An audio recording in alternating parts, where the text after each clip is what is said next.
The Mike Wagner Show is powered by Sonic Web Studios. If you're looking to start or upgrade your online presence, visit www.sonicwebstudios.com for all of your online needs. Sonic Web Studios specializes in custom web design, app development, social networking, search engine optimization, domain registration, email marketing, online stores, and more. Since our birth, we have been designing and developing immaculate websites and providing web solutions which are a cut above the rest. As a leading web designing enterprise, we have a team of extremely talented web designers who are well-focused and have the experience of working on multiple web developing platforms such as PHP, Magento, Custom WordPress, and more. Sonic Web Studios has been helping businesses of all kinds, whether big, small, established, or startup, impress their audiences with exemplary web solutions. We don't just create beautiful and functional websites. We give you a complete online solution with the main goal of enhancing your yearly revenues. We aim to give your business the online exposure and brand acknowledgement that will help you in achieving increased conversions leading to profitable sales.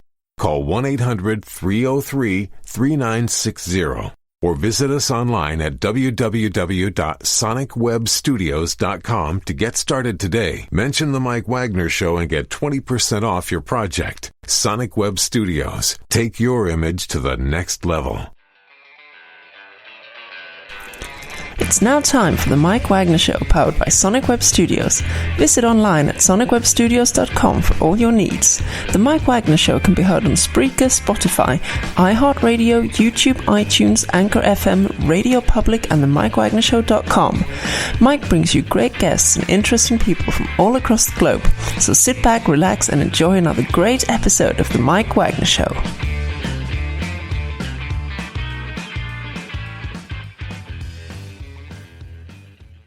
Hey everybody, it's Mike from the Mike Wagner Show, powered by Sonic Web Studios. Visit online at sonicwebstudios.com for all your needs. Looking at a professional website without breaking your budget? Sonic Web Studios is the answer. Sonic Web Studios offers fast, affordable custom web designs that blow the competition away. Call today, 1-800-303-3960. That's 1-800-303-3960. Or email to support at sonicwebstudios.com. Mention the Mike Wagner Show, get 20% off your first project. Sonic Web Studios. Take your image to the next level. Also, the Mike Wagner Show can be heard on the MikeWagnerShow.com. You can check our Facebook page at Facebook.com/The Mike Wagner Show. You can download and listen on Facebook, SoundCloud, Spreaker, Spotify, and iHeartRadio. Also on Anchor FM, Radio Public, iTunes, Google Play, over 25 podcast platforms, including Amazon and Audible. And take the Mike Wagner Show on any mobile device. Subscribe to the Mike Wagner Show on the YouTube channel. Also follow the Mike Wagner Show on Instagram and Twitter today. And back by popular demand, we have a wonderful author who is also award-winning producer at ESPN and the Golf Channel. He's also published 3 books called Big Flies, Cover Me Boys, I'm Going In, and The Flower Girl Murder. And this one we're going to talk about, we're in a serious crisis in this one. It has nothing to do with the pandemic. This is about, it's just so redundant, I have to say this. And how this all ties in, ladies and gentlemen, live from the Plus Studios in beautiful downtown, somewhere in Colorado, ladies and gentlemen, author, award-winning producer of ESPN and Golf Channel, the very, very uber-talented Keith Hirshland. Keith, good morning, good afternoon, good evening. Thanks for joining us once again. Well, Mike, thanks for having me back on. I'm thrilled to be with you, and I appreciate you including me in your lineup of always incredible, interesting guests. So thanks for asking me to come back on the show. Well, I'll tell you one thing, based on our conversation, I mean, you just had the ultimate ability to become that next best-selling author. Of course, during your time at ESPN, Golf Channel, and amazing broadcast history, you wrote, 3-4 books, Big Flies, Cover Me Boss, I'm Going In, The Flower Girl Murders, and we're going to be talking about your next book as well, which this is kind of a serious crisis, but has nothing to do with what's going on right now. And before we talk about your next book and a little bit of recap, again, quickly tell us how you got started.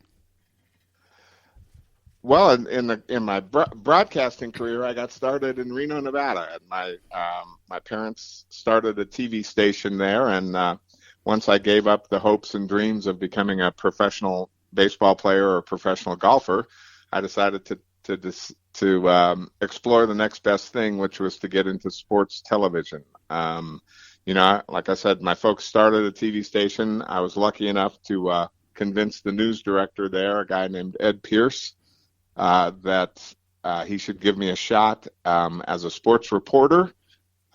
which he did, and that kind of turned into an almost 40-year career in sports television. I was with local stations and ESPN. I was with ESPN for a number of years in the late 80s, early 90s, and then was hired by Golf Channel in September of 1994.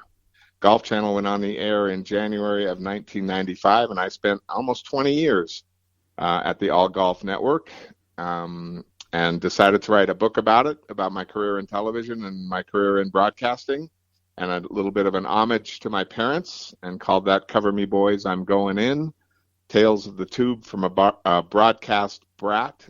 Cover Me Boys, I'm Going In was what I used to say to the crew before every broadcast, over the PL, over the microphones that everybody listened in to on the headsets, just to show solidarity and to show that we were all in this together. And figured I enjoyed writing that book so much I'd try fiction, and that's what happened to come about. Big Flies and The Flower Girl Murder, and now Murphy in the Case of Serious Crisis. So it's been quite a ride, I got to tell you. Well, I have to say it is quite a ride indeed as well too. And when you got your first sports assignment, what were your thoughts on that? It was like, were you nervous? We want to go in? We're just like, okay, so what do I do here? I think I forgot to ask you that earlier, and I thought, what was it like for you getting your first sports assignment? It's like, what's this?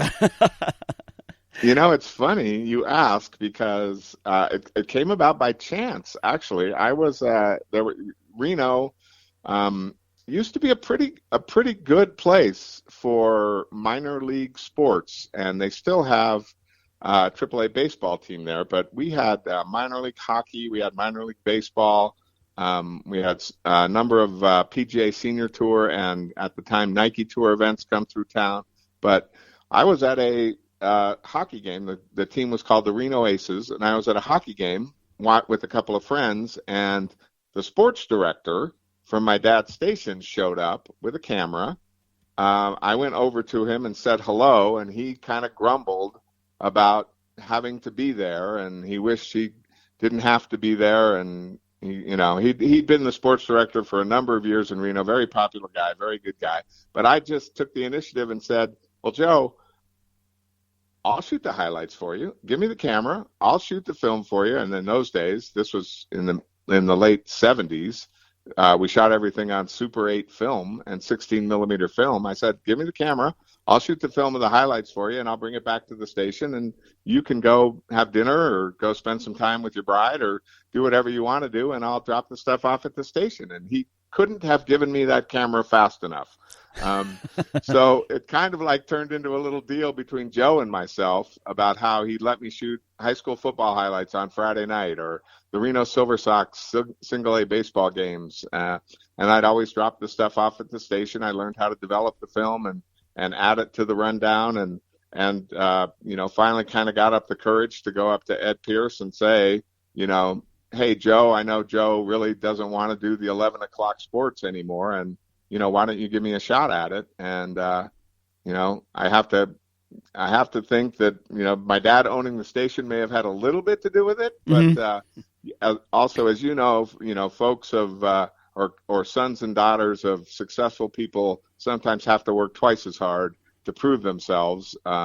So I knew it was going to take hard work, and I can't exactly remember the first night on the air, my first sportscast, but I'm sure I was a nervous wreck, and I'll bet I mispronounced about 50 names. Mispronounced 50 names. I have to say this. It's like, being first time on air myself and speaking for a lot of people, I think I must have lost count, but 50 names, oh my gosh. I think we were doing hockey. I think it was probably hockey season or something. We were doing hockey highlights, and, it was like, oh my gosh. Anyway, that was 45 years ago. So I have been blessed beyond belief to have an amazing career and to work with some of the greatest people in the business. And I will never, ever, ever be able to thank the folks that helped me along the way enough. Mm-hmm. And of course, going from Reno and going over to ESPN as well, too, in New Haven, Connecticut. And tell us about that venture, going almost like cross country or coast to coast from Reno over to New Haven.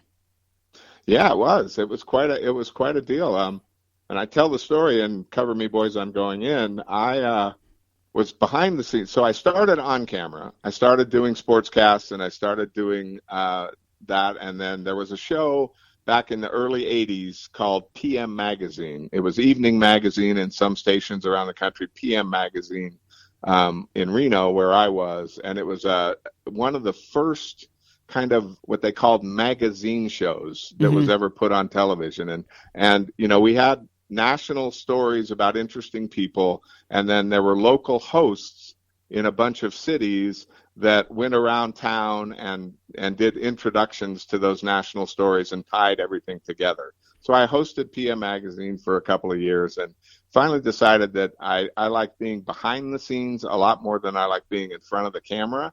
So I started directing and producing. And, again, my dream was to be in sports television. So I thought, what the heck, I'd send a tape of my newscast directing to the folks at ESPN to see if they were interested in hiring a young, hardworking director from Reno, Nevada. And luckily enough, at the time, I thought, there was a gentleman named Dennis Sidori who was running production at ESPN, and he said, come on out. We like your tape. Come on out. We want to do an interview. I went out to ESPN.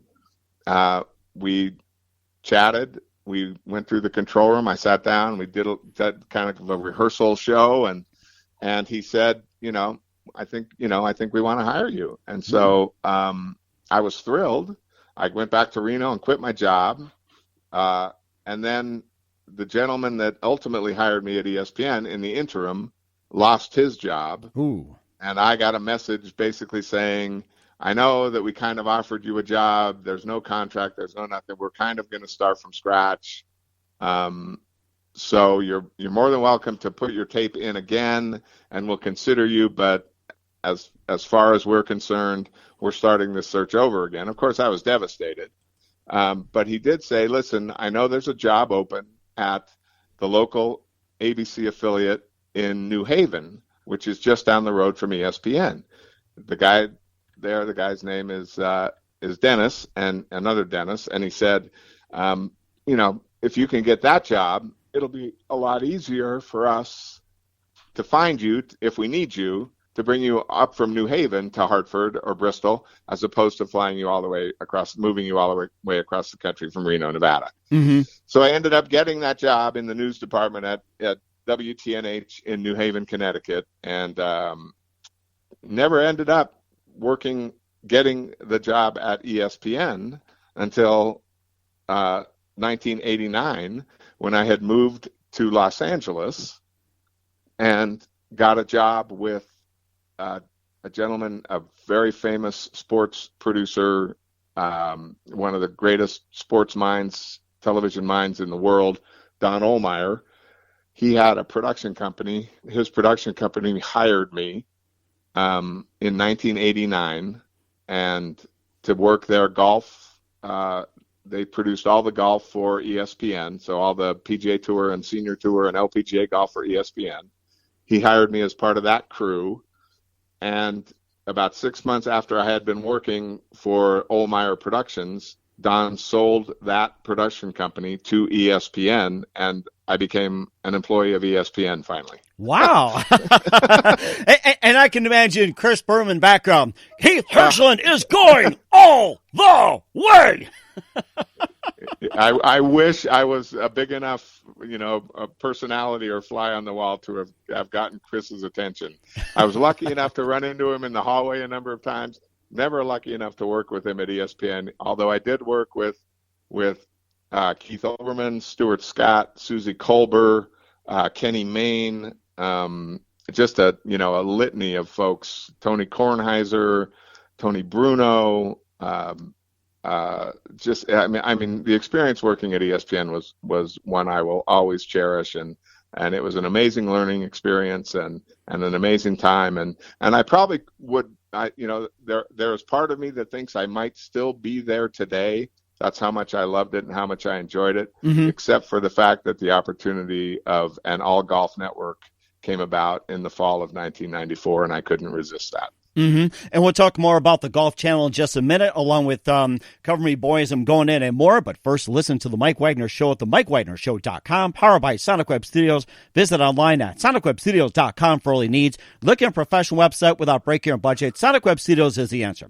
Sonic Web Studios offers fast, affordable, custom web designs that blow the competition away.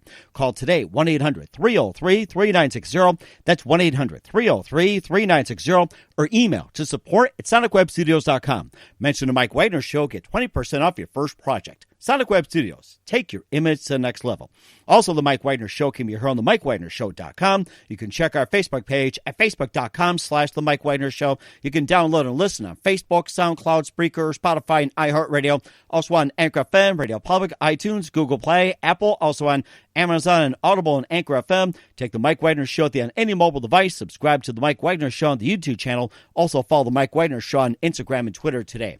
We're here with author and award-winning producer of the ESPN and the Golf Channel, Keith Hirshland. He's back on the Mike Wagner Show. Talked a little bit, giving a recap about his career starting in Reno, then going to New Haven, Los Angeles, and over to ESPN and merging into the Golf Channel. Let's give a little recap about that, about the Golf Channel before we get into your books as well, too, especially Cover Me Boys, I'm Going In. The Golf Channel was amazing. It was I had started hearing about this project called the Golf Channel probably late summer, early fall of 1994, that people were starting a Golf Channel. And I had spent almost 5 years working through Don Ohlmeyer's company and ESPN, producing golf and around the golf space.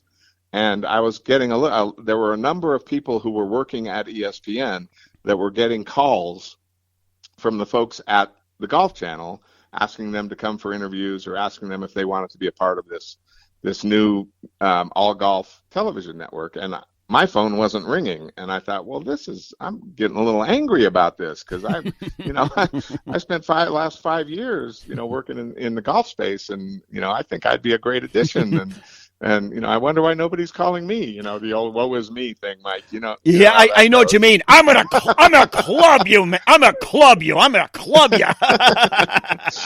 But then finally one day my phone rang, and it was a gentleman named Mike Whalen, who was the vice president of production for the Golf Channel, and he had come over from HBO, where he had been a driving force for a number of years at HBO in their boxing their boxing broadcasts and a number of other award-winning areas that HBO Sports was responsible for. And he basically told me, hey, I'm looking for a live tournament producer, and your name came up, and I'm wondering if you're interested. And of course I tried to play it coy and act surprised, but I said, yeah, I'd be interested. And he said, well, why don't you come down to Orlando?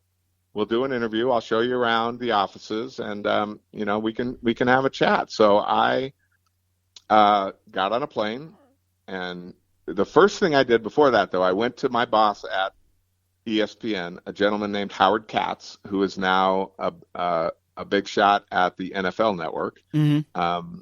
And Howard had been Don Ohlmeyer's kind of right-hand man at Ohlmeyer Productions. So I had known Howard from Ohlmeyer. And, I went into Howard and I said, I just want to tell you, I want to be up front here and tell you that I've just got called from a guy at the Golf Channel who wants to interview me for their position of live domestic tournament producer. And Howard, couldn't have been nicer. He said, take the trip, go down there, see what it's all about, and then, keep me posted. So I went down.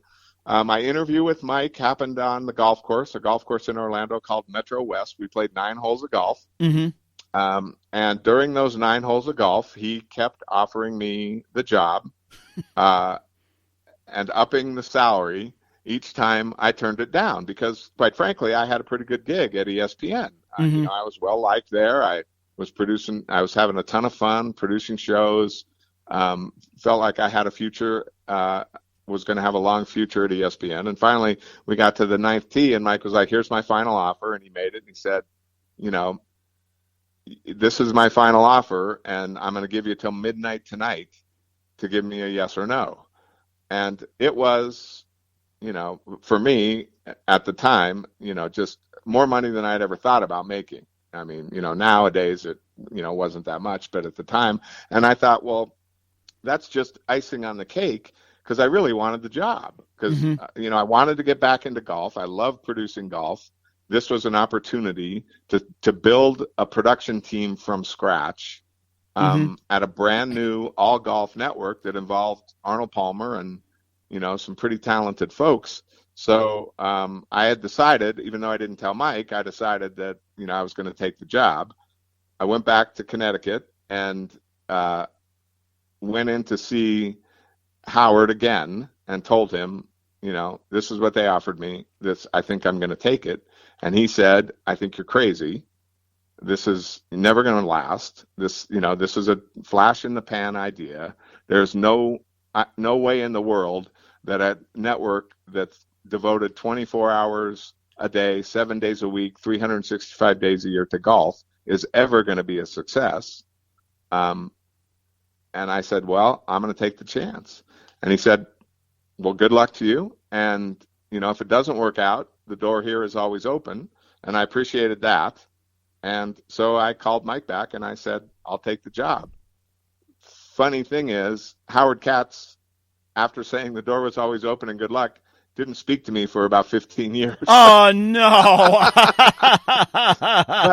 but we finally got together and hashed it out. And one of the things he was mad about, which he told me, and which was completely untrue, was that after I left ESPN, about 5 or 6 more folks left ESPN to go work at the Golf Channel, and he blamed me. He was like, "You're recruiting all my best people," and which I will deny until as long as the day is. But it was a fun story when Howard and I finally got together and decided to bury the hatchet.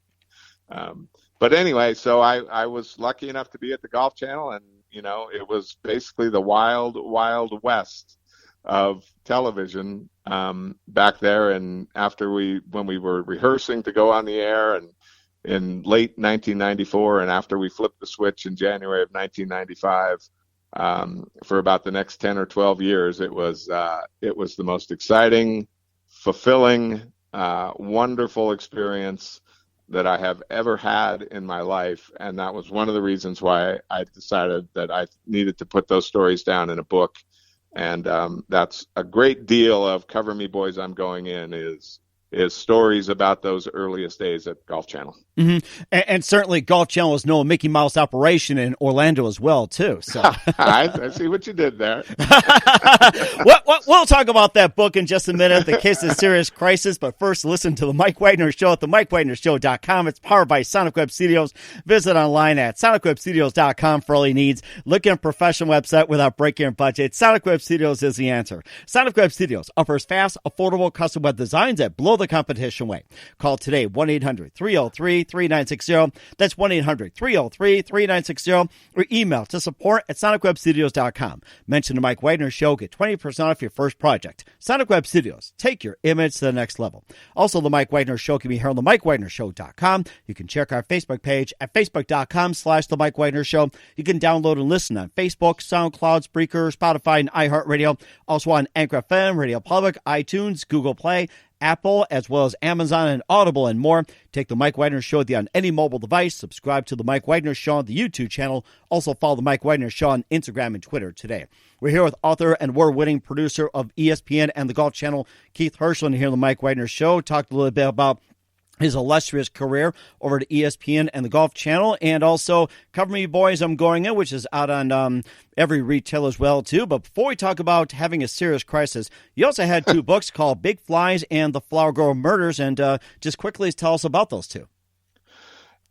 Yeah, I was so enamored with the process of writing Cover Me Boys, I'm Going In, and I had also retired from Golf Channel shortly after its publication, that I decided that maybe I'd give fiction a try. And when I thought about it, I thought that, I had been telling stories and writing virtually my entire career. I mean, I spent, time writing scripts, writing features, writing the openings of broadcasts, writing, the little 30-second informational, we called them bumpers, that go to commercial break about interesting things that happened in all the towns that we visited while we were producing golf tournaments. And so, I had thought, well, do I have a full-fledged novel in me? And I thought I'd give it a try. And one of the interesting things that happened to me in my life was that I was in Reno, Nevada, living and just out of high school, or in high school, when the plane that was supposed to be carrying notorious hijacker D.B. Cooper landed in Reno. He had taken off from the Pacific Northwest, and the plane was demanding that he had demanded $250,000 in cash as a ransom, and demanded that the plane take him to Mexico. They couldn't make it all the way from the Pacific Northwest to Mexico on the fuel they had, so they were going to have to stop in Reno and refuel. So there was this big the news, my dad's TV station, mobilized, and everybody's like, oh my God, the DB Cooper plane is coming and it's going to land in Reno to refuel, and let's get the live truck out there and let's cover it. And, all this stuff was happening. And I, in November in the early 70s, and it was exciting. And the plane landed and DB Cooper was nowhere to be found. He had jumped out of the airplane somewhere over the Pacific Northwest, with $250,000 strapped to his body, and nobody's ever found him. Nobody's ever found, except a little bit of the money, and nobody really knows who he was. So for my first novel, I decided that I would create a character and a story that revolved around a son who, after his father dies, discovers that his father is D.B. Cooper. Wow. From clues left in his father's attic and other things, that his father was D.B. Cooper. And while I was doing the research for this, I found in that same time period, there was about a 10-year time period that I looked at, there were 3 other real-life, still unsolved robberies. So I thought, well, heck, why don't I make this Chester David, who was my character, responsible for all 4 of those robberies. So he wasn't just D.B. Cooper, but he was kind of the mastermind of 4 robberies that were never solved. So that was Big Flies. It was that was fun to write, and I learned a lot along the way about how much harder it is to write fiction, to make something up, as opposed to my experience with Cover Me Boys, I'm Going In, which was just telling stories about things that actually happened. So it was quite an experience, and again, a huge learning experience, and it was pretty well received, and I got a ton of people that said they liked it. So I said, well, I'm going to keep doing it. And of course, you proceed with the Flower Girl Murder as well, too. And that was on the edge of your seat. I did read it, and tell us more about that, the Flower Girl Murder. Yeah, and that's also, I think my modus operandi now is that, and I'm almost positive, I don't know that many authors, but I'm guessing that this is kind of maybe a universal tactic. But I'm not a science fiction kind of guy. I can't make up things out of whole cloth. I wouldn't be good at, writing a story about aliens or things like that, because that's not how my brain works. But I do like taking things that have actually happened in my life and then embellishing on those and creating a fictional narrative around those kinds of things. And Flower Girl Murder was kind of based on an experience my wife and I had while living in Raleigh, North Carolina, with a house that we owned, that we were moving from Raleigh to Los Angeles, and we had to, we were trying to sell the house, and ended up renting it to a young lady who was a law student, but her father was kind of an odd character, an odd duck, and he wanted to buy the house, but he wanted to pay cash. He didn't have any money in the bank. He had all his money tied up in real estate and cash, and needed to sell a few things to get the cash, and wasn't going to go in a bank, and didn't want us to take out a loan, but he kept giving us $10,000 a month, to hold, so we wouldn't sell the house to anybody else. And finally, we read, after we had already moved to Los Angeles, and finally we were just like, we can't keep doing this. You either have to buy this house or your daughter has to move out. And 2 days later, she moved out. We never heard another word from him, and we finally found out later that this family was involved in a number of money laundering, kind of gambling schemes around North Carolina. And so I thought, well, there's a great character for my next mystery. So, I mean, we can all use 10,000 a month right now. It's like, right? Why not ask him? Right. I know. Oh my goodness. And that's a Flower Girl Murder. And where can we find Big Flies at Flower Girl Murder and Cover Me Boys and Going In? Where can we find those? You can find them all, and now even Murphy in the Case of Serious Crisis at Amazon, and at barnesandnoble.com. There's a great resource called IndieBound, IndieBound, that allows you to buy books like mine from your favorite local bookstore. So if you like to support local and your friendly neighborhood bookstore down the street, they can get copies of these books through a site called IndieBound, and you can always go to keithhirshland.com. All my books are featured there. And don't tell Jeff Bezos, because if you sell it on Amazon, we'll make him a trillionaire instantly. So do we really support Jeff Bezos? I'm kidding out there. Author, award-winning producer of ESPN and Golf Channel, Keith Hirshland here on the Mike Wagner Show. And we're finally tackling on this serious crisis called Murphy and the Case of Serious Crisis. And let's talk about this and, how you got started with Murphy. And this is just a case of redundancy. I mean, I've been going nuts trying to figure this out, like squirrels just going nuts over this. Well, I appreciate that. And that was the intent. I finished Flower Girl Murder, wanted to write another book, and wondered if I could have just a little bit of fun, a little tongue in cheek. And again, going back to the things that happened to me personally that I put in books. One of the things that drove me crazy as a producer was when my announcers used bad grammar or said redundant things or, used words like unbelievable or perfect. So I thought, can I write an entire book or mystery story using as many redundant phrases as I can come up with? Phrases like, very unique, unexpected surprise. Like all surprises are unexpected, right? Added bonus or advance warning or 3 a.m. in the morning or free gift.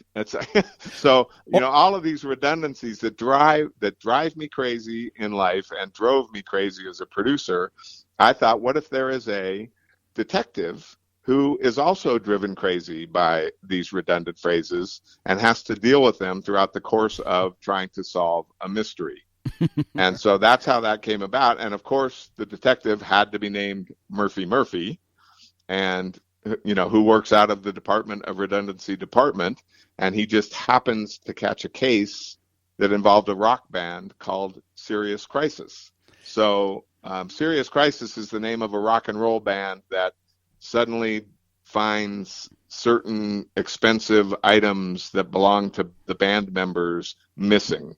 And they call in Murphy to help solve the mystery as to who is taking these items. And along the way, a number of other things go missing, including one of the band members. So there are about 150 redundant phrases in this little mystery, which I had a ton of fun writing, and so far, from everything that I can read and see, is that people are having a heck of a lot of fun reading it. I had a lot of fun too, and I can imagine Murphy maybe having a distant cousin called Murphy M. Murphy, or Murphy, or gets married to his wife, and then she changed the name to Murphy. So there you go. All of that is possible. Oh yes, and of course I could also think of some phrases as well too, like spoiler alert, there is a warning involved, and warning, there is a spoiler alert. So oh my gosh. And of course, reading the book as well too, that you had some references like in the a little bit of Golf Channel, a little bit of ESPN, and a little bit of Flower Girl, and whatever else. And I guess there's how many Murphys on, like, was it 32 Murphys, 35, 40, 50, 100? So it's like there are so many Murphys. I think I've just lost count. I'm just going to get a Papa Murphy's and just take it home and count the Murphys while having Papa Murphy's too. So you are one of the most creative guys I've ever spoken to. That's genius.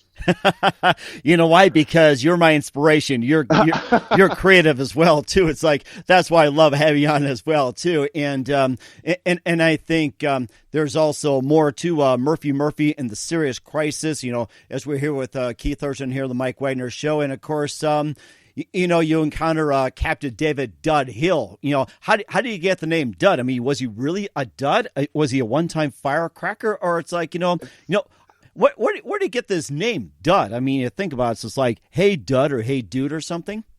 Yeah, well, see, it's funny because, and I would be very remiss if I didn't thank all the folks that I've known along the way that were kind enough and gracious enough to allow me to use their names in writing not only Murphy in the Case of Serious Crisis, but all my books. The character names that I come up with, 9 times out of 10 are real people, real friends of mine who I've gone to and asked, hey, do you mind if I use your name as a character in one of my books? So again, don't be surprised if you get a call from me at some point, Mike, and I'm asking you if I can name a character Mike Wagner.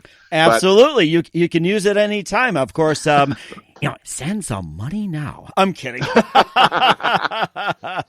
one of my best friends growing up in Reno was a kid named Dave Hill, and we called him Dud.